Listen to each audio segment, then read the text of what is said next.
لیکن دوسری طرف سول نافرمانی کے معاملات بھی ہیں اور اسی طرح حکومت کی طرف سے نئے مقدمات بھی ہیں، یعنی دونوں جو ہیں چھڑی اور گاجر ٹیبل پہ رکھ کے بیٹھے ہیں۔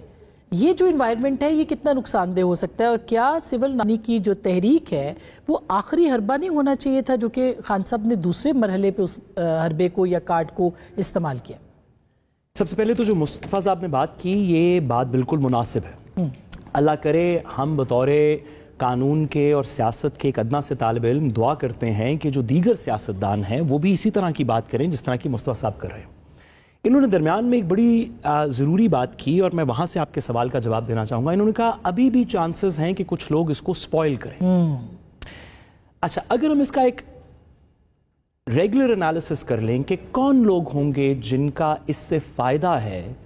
کہ یہ نیگوسیشن کا جو ایک شاید چانس کریٹ ہوا ہے، ابھی ہمیں نہیں پتا کہ P T I us negotiation کو کہاں لے کے جائے گی، کیا واپس کسی محاذ رائی کی طرف چل پڑے گی یا نہیں۔ اس لمحے میں جو نیگوسیشن کا چانس اوپن ہوا ہے یہ اگر مثبت طریقے سے ہو جائے تو اس کا نقصان کس کو ہوگا؟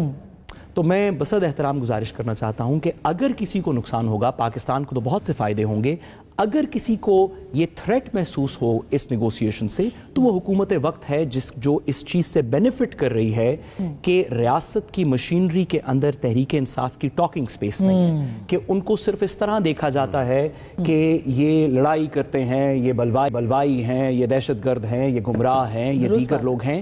اور آپ نے دیکھا ہوگا کہ 26 تاریخ کی رات کو بھی جس سانحے کی طرف مصطفیٰ بھائی نے بھی اشارہ دیا، اس رات کو بھی ایک طرف تو اپوزیشن ہے نا، ہم علی امین گنڈاپور صاحب کی بات سے بالکل ایگری نہیں کرتے، کسی انڈیپینڈنٹ شخص کو ایگری نہیں کرنا چاہیے، یہ کفن پہننے کا وقت نہیں ہے، یہ کوئی دشمن ملک نہیں ہے جس کی سرحدوں پہ آپ حملہ کریں گے، اور بصد احترام آپ بھی شیر شاہ سوری نہیں ہیں، کچھ تھوڑا اس میں مہربانی کریں۔ جہاں پہ لیکن ایک طرف یہ پولیٹیکل ریٹرک ہے،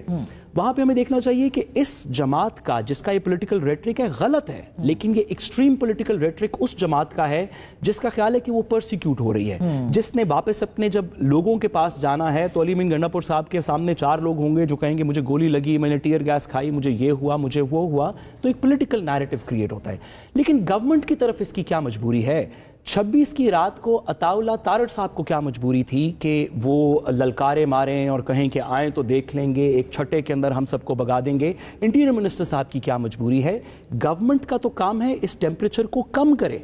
تاکہ کسی طریقے جو مصطفیٰ صاحب نے شروع میں گزارش جو بات کی کہ کسی طریقے اس پولیٹیکل سیٹلمنٹ کو انکمفرٹیبل پولیٹیکل سیٹلمنٹ بھی ہو تو اس کو ایک طرف کر کے ایجوکیشن کی طرف، ہیلتھ کیئر کی طرف، امپلائمنٹ کی طرف، پاورٹی کی طرف، جس طرف تمام باتیں کی اس طرف کام کرے۔ بٹ لگتا یہ ہے بصد احترام فرام اے ڈسٹنس آبزرو کرتے ہوئے لگتا یہ ہے کہ گورنمنٹ کا اپنا نیریٹو بھی محاذ آرائی کا ہے۔